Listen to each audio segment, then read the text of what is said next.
Hello everyone and welcome to another Star Wars review. Today we're going to continue our look at some of the 2014 LEGO Star Wars sets, and today we're going to take a look at one of the larger vehicles from the sort of £20 or $20 price point of LEGO sets. This one that I want to give you a look at was very kindly provided by the guys over at LEGO, so big thanks and a thumbs up goes out to them. Unfortunately this was meant to be a special review for May the 4th be with you, but unfortunately I didn't have the time to get to that review, and a lot of things transpired in that week that prevented me from getting this review done. So I do apologise for the wait, and I'm glad that I'm finally able to bring it to you now. The set that I want to give you a look at, if you've not already guessed from the video title, is of course this one. Set number 75039, the V-Wing Starfighter. Very cool set and a very nice upgrade to the previous release. This set consists of 201 pieces and it currently retails for around $19.99. So not bad price at all, for this mid-sized vehicle. And it's definitely worth picking up if you can track it down. Once again, I'm a massive fan of clones and the Republic and the Empire, so anything that's related to that is an instant win for me, and this set is no exception. As you can see from the artwork on the front of the box, we do get a very cool vehicle with this set, as well as two brand new minifigures in the form of a V-Wing pilot and an Astromech Droid, which I will show you in just a moment.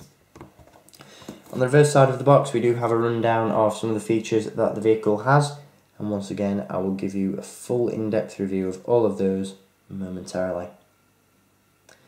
So before we jump into the review of the vehicle, let's take a look at the minifigures. And first and foremost we have the V-Wing pilot. Now this is a figure I was really looking forward to picking up. I've always been a fan of clone pilots, and the ones with the enclosed faceplates have always intrigued me because we never really see them in Revenge of the Sith, and they're a very nice transition between how the clone pilots looked and how the TIE Fighter pilots and the Imperial pilots looked. So I would have liked to have seen a V-Wing pilot featured more prominently in the film, but it's nice to have them in action figure form. Once again, I do apologise about my nasally voice, but it's hay fever season, so what can you do? This figure is very nice though, unlike hay fever, and it's got some phenomenal printing and detail. As you can see, the helmet is really nicely sculpted and very well painted. You've got some fantastic detail on there which looks really cool. As you can see on the chest, you've got the armour plate on the chest there, the chest plate as it were, and then you've got the breathing apparatus as well, and the harnesses on the reverse side. So very cool designs on the figure. Even though he has an enclosed faceplate, it's not actually a solid helmet. If you remove the helmet, it's hollow inside, and the faceplate is actually printed on the head, which looks a little bit weird, but once the helmet is in place it looks very cool. As you can see, he also comes with a blaster pistol, and overall he's just an amazing figure. Really cool. Really impressed with him, and it looks great inside the V-Wing itself. Now the next figure that we get in this set is a little bit more generic, and it is the Astromech Droid, this time around in cherry flavour, or red flavour.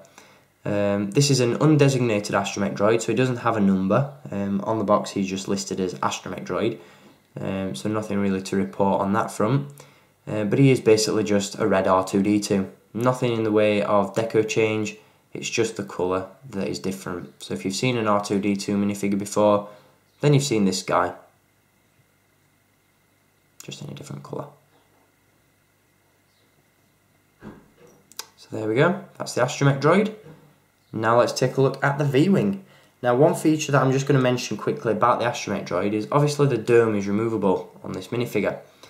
Now unfortunately we don't get two domes with this Astromech, so what you have to do is remove the dome of the Astromech Droid, and if you want to have a navigator for your V-Wing, you do indeed have to connect the droid dome to the top of the vehicle.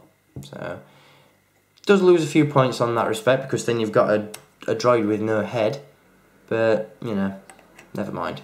What can you do, eh? As I said though, this is a fantastic vehicle, one that I'm really impressed with, and I'm just going to brighten the screen up a little bit just so you can get a better appreciation of some of that detail.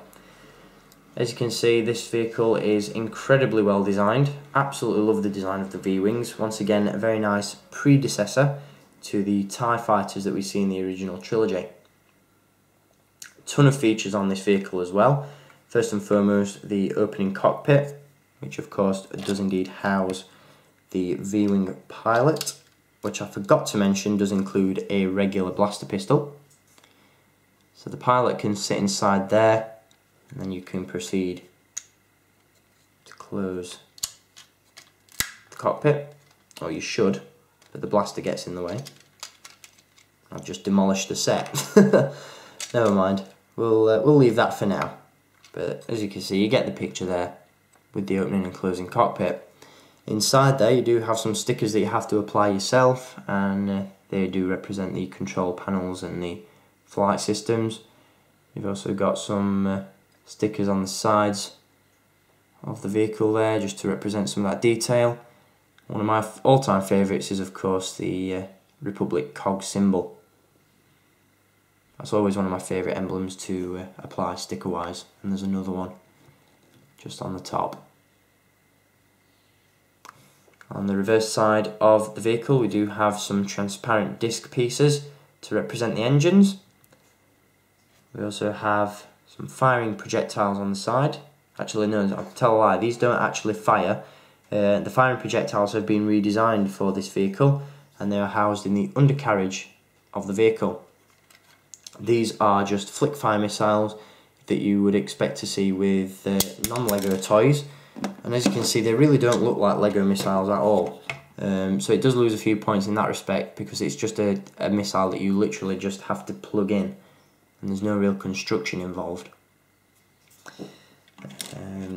As I said though, the projectiles on the sides don't fire, but the wings do indeed rotate. So as you can see at the moment we have the vehicle in flight mode.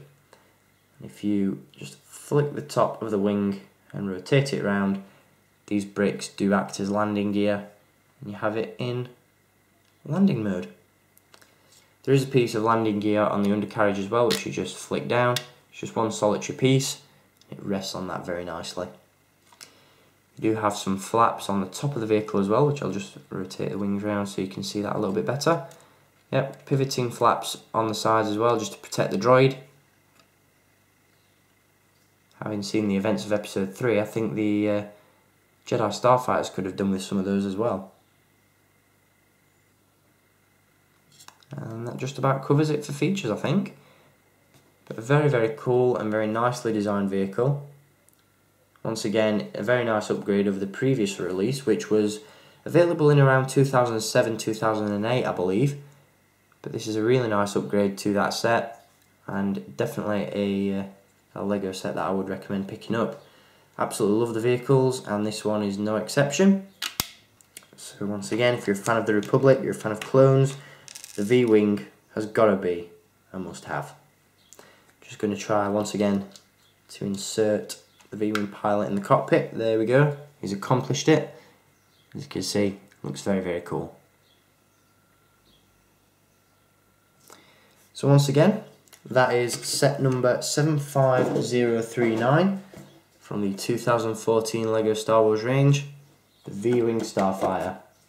If you see this vehicle, guys, head out and pick it up because it's absolutely fantastic.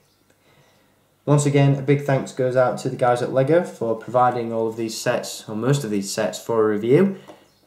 Absolutely thrilled to be partnering with LEGO to bring you some of these reviews. So hope you're enjoying them, and I'll be back with many more soon. I've got an absolute stunner to give you a look at in my next review, so that's something to look forward to.